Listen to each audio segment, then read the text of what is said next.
Y allí se ha logrado, con presencia justamente del congresista Rosas, que OEFA y el Ministerio de Salud se comprometan a hacer visitas a las 3 comunidades impactadas con pasivos que no han sido registrados debidamente en el OEFA. OEFA no conocía de la existencia de estos pasivos, se enteró acá, en el Congreso, y el Ministerio de Salud asumió el compromiso de hacer visitas, no para intervenciones básicas de salud, que son su obligación regular, sino para hacer estudios de contaminación de metales pesados en la sangre de los hermanos Achuar, que es justamente la denuncia más importante que se hace allí, ¿no? Entonces ya está producto de la intervención de la comisión, por supuesto con el liderazgo de FENAP y la asesoría técnica del IDS que ellos tienen, y ya hay un cronograma y se va a efectuar la visita en estos días. Acá está la representante de la FENAP, de repente en su intervención nos podrá mencionar las fechas que van a la OEFA y el Ministerio de Salud visitar, y eventualmente en función de esas fechas podría la comisión evaluar de repente su presencia, ¿no? Luego tenemos que se llevaron a cabo una serie de reuniones técnicas sobre las denuncias de la CUNARC, de las bases ronderas del bosque de protección Alto Mayo, sobre incursiones policiales no consultadas, utilización de instalaciones educativas, la suspensión de servicio educativo y de los servicios de salud pública dentro del bosque de protección en perjuicio de los pobladores que habitan allí dentro de esa área protegida.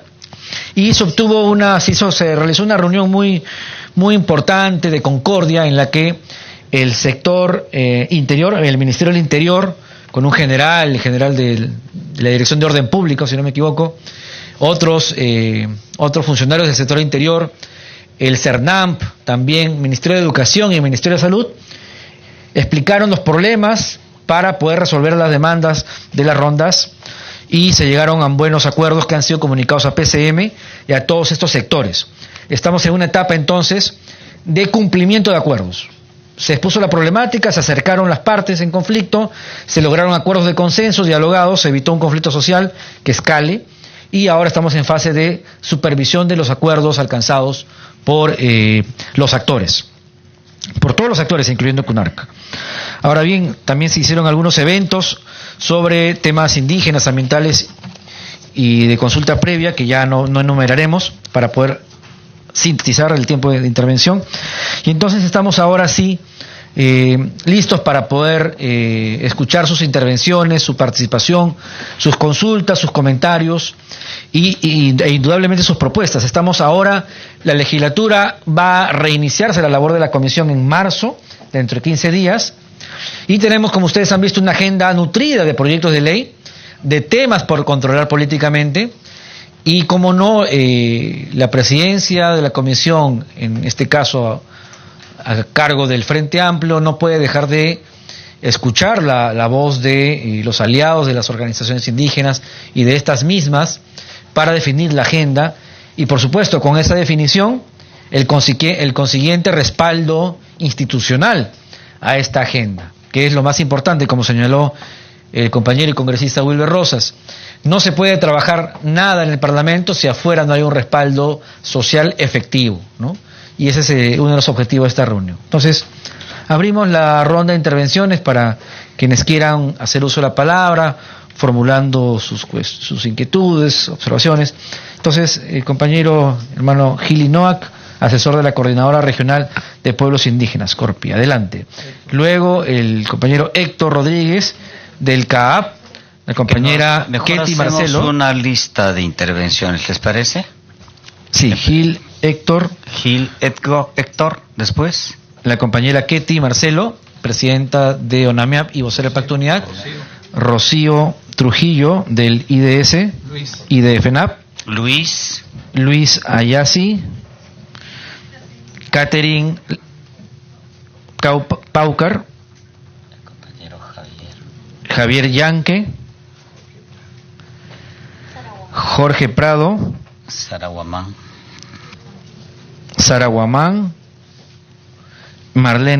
Marlene Canales. Por el momento. Muy bien. Entonces, adelante. Por el momento, ha dicho. Sí, porque van a haber más intervenciones seguramente. Adelante, hermano Gili Noack.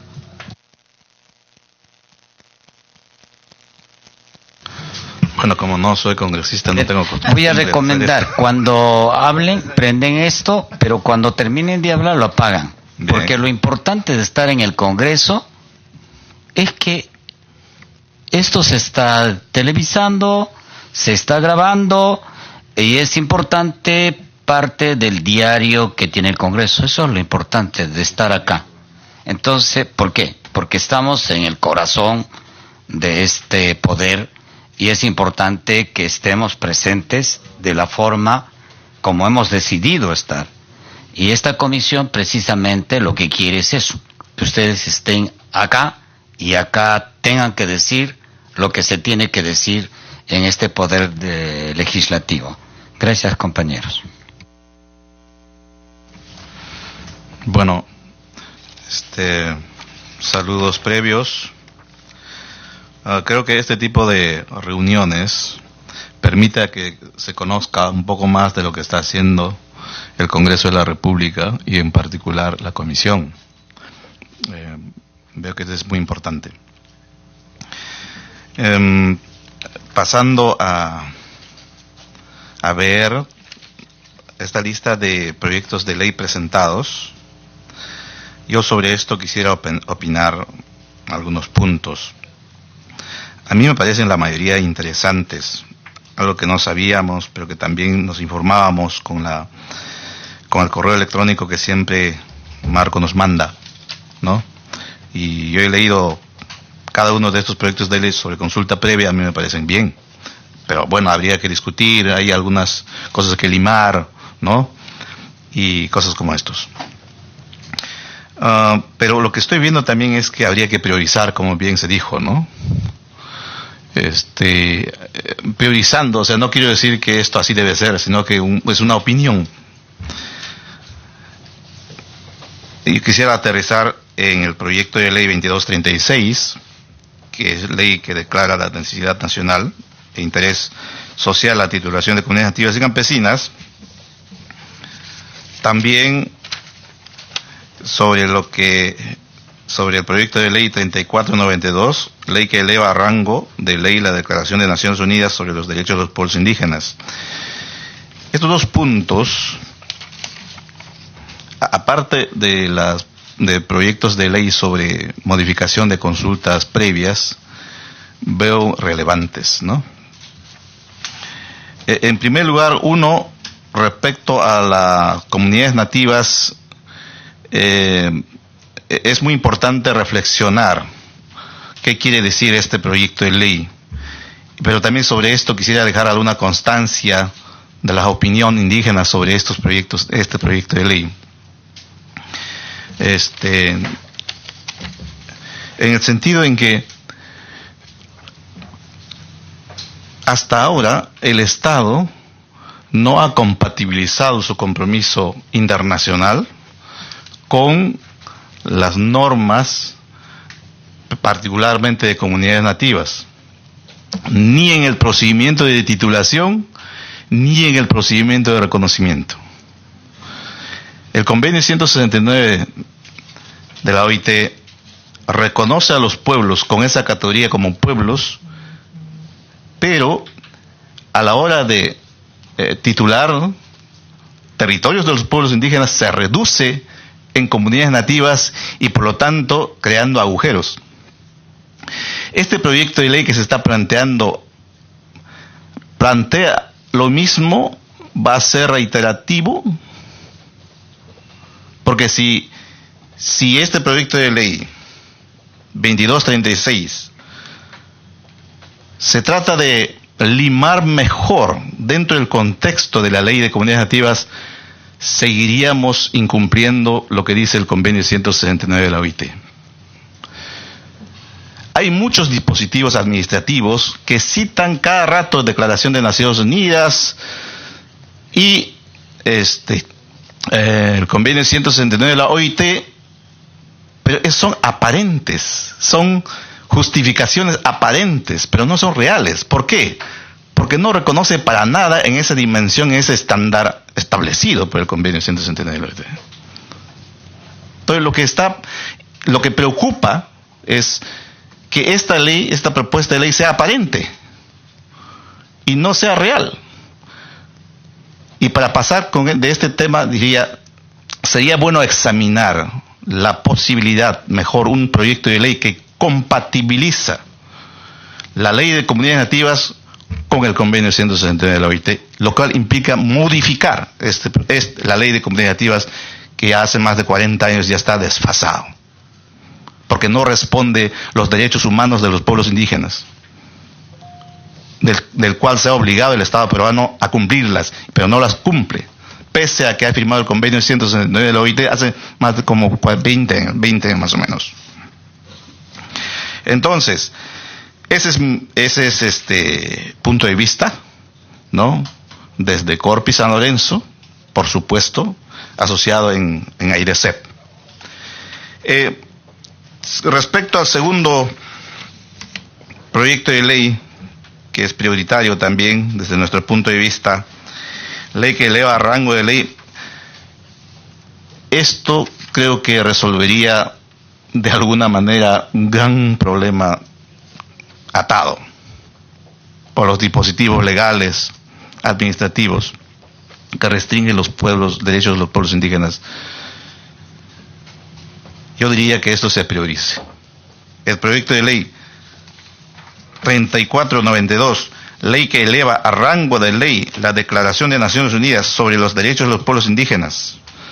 Lo ideal sería que se eleve a rango constitucional, porque la Declaración de Naciones Unidas sobre los Derechos de los Pueblos Indígenas es la otra cara de la moneda del convenio 169 de la OIT. Y se incluya la declaración también de la OEA. La OEA. Porque ahí se habla también el derecho que tienen los pueblos indígenas de su personalidad jurídica. Este es lo que mis sugerencias, ¿no? Para terminar, la personalidad jurídica de los pueblos indígenas como proyecto de ley sería muy importante. Sería fundamental, señor congresista. Pero para ello trabajemos, para construir esa propuesta. Esa es la propuesta concreta. Construyamos esa propuesta de ley que reconoce la personalidad jurídica de los pueblos indígenas. Gracias. Muchas gracias, compañero Gil. Tiene la palabra el compañero Héctor Rodríguez, del CAAP. No, gracias. Bueno, gracias por la oportunidad de compartir y difundir el trabajo de las organizaciones y los pueblos en este espacio. Yo quería empezar con un caso que quiero, y qué bueno que está el congresista todavía aquí en la reunión. El día de ayer llegué a Lima después de un viaje de trabajo y ayer mismo en la noche he recibido una llamada bastante preocupante de la comunidad, las autoridades de la comunidad nativa de Chimpillacu, una comunidad ahuajún que está en Moyobamba, en la parte de San Martín, en la región San Martín. Ellos han iniciado desde el 16 de enero del 16 de enero, un acta de asamblea extraordinaria, han convocado y han bloqueado una carretera hacia la propia comunidad, un bloqueo pacífico de la carretera, y el día de ayer ya ha salido un oficio de la división de la policía, el coronel Ulises Horacio Benel Galarreta, que es el coronel de la división de la policía de Moyobamba. ¿Qué pasa? Este caso es realmente preocupante y hay una posibilidad de que escale un conflicto social con personas lastimadas en este conflicto que tiene la comunidad nativa de Chimpillacu con 3 caseríos o, como ellos le dicen, colonos campesinos de La Verdad, Tornillal y Unión Progreso. Estos son los 3 caseríos que han, de alguna manera, bueno, como lo comentan aquí en documentos, en denuncias penales que ya han tenido la propia comunidad contra los invasores. Es un caso bastante complejo, porque empieza desde el año 96, cuando se les otorgó a 120 familias de comunidades campesinas la posibilidad de tener tierras para cultivar y para poder trabajar en este sector. Lamentablemente la dirección agraria de la región cometió un grave error porque este espacio, estas más de 1000 hectáreas de terreno habían sido ya tituladas por la comunidad nativa de Chimpiyacu. Estamos hablando de una comunidad que tiene su título de propiedad desde el año 93 o 92 o 93. Entonces, después de este grave error administrativo de la Dirección Regional Agraria, algunas familias de la comunidad de Chimpiyacu les alquilaron a estas familias de colonos y campesinos cerca de 900 hectáreas de hasta 120 familias. Sí, no, lo que pasa es que luego del año 96, 2 años después, la propia Dirección Regional Agraria de Moyobamba, de San Martín, revocó la resolución administrativa y la declaró nula por efectivamente tratarse de una superposición de derechos. Entonces los derechos ya estaban destinados a la comunidad nativa porque ya había un título de propiedad saneado. Entonces, lo que ha pasado a partir de eso es que algunas familias de las comunidades Aguajún de Chimpiyacu arrendaron, hicieron un contrato de arrendamiento para que se puedan quedar algunas familias como parte para que cultiven las tierras.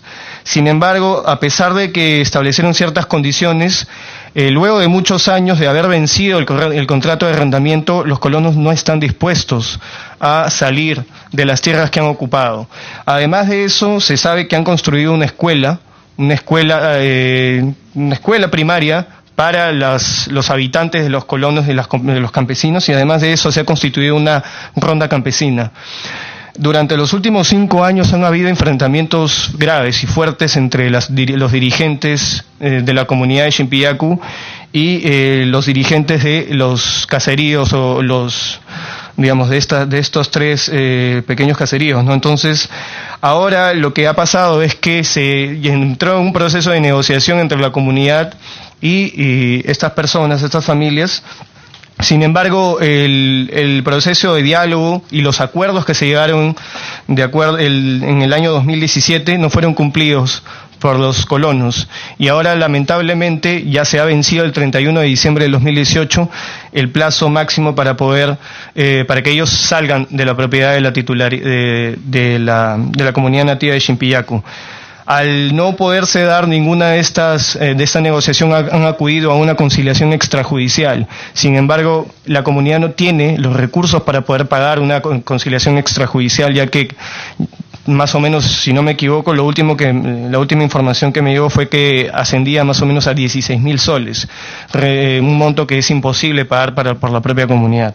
Entonces, la coordinadora del CAP en Tarapoto me envió esta información, y justamente quiero saber si puedo dejar esto con el asesor, de repente con Marco Huaco, la información, porque se trata de un caso que puede escalar a un acto, de violencia, no solamente porque la comunidad y los dirigentes de los caseríos están en un abierto enfrentamiento, sino que la policía ya ha cursado este oficio, ha amenazado a los dirigentes de la Federación, la FERIAM, la Federación Aguajún del Alto Mayo, que también está apoyando a la comunidad nativa de Chimpiyacu.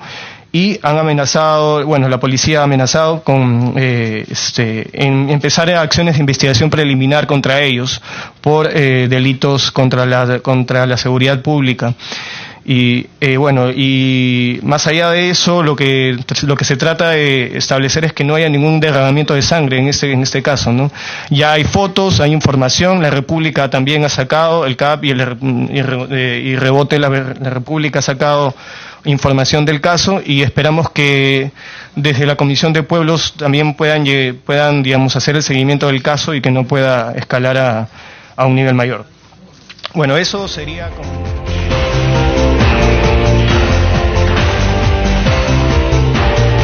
Bien, a las 3 de la tarde con 25 minutos, mientras observamos entonces esta mesa de trabajo del Grupo Consultivo Indígena de la Comisión de Pueblos Andinos, Amazónicos y Afroperuanos, Ambiente y Ecología. Recordarles que a partir de las 4 de la tarde se va a dar inicio al informe de opinión consultiva solicitada por la Comisión de Levantamiento de Inmunidad Parlamentaria sobre las causales para el levantamiento de arresto. Esto de la Comisión de Constitución y Reglamento.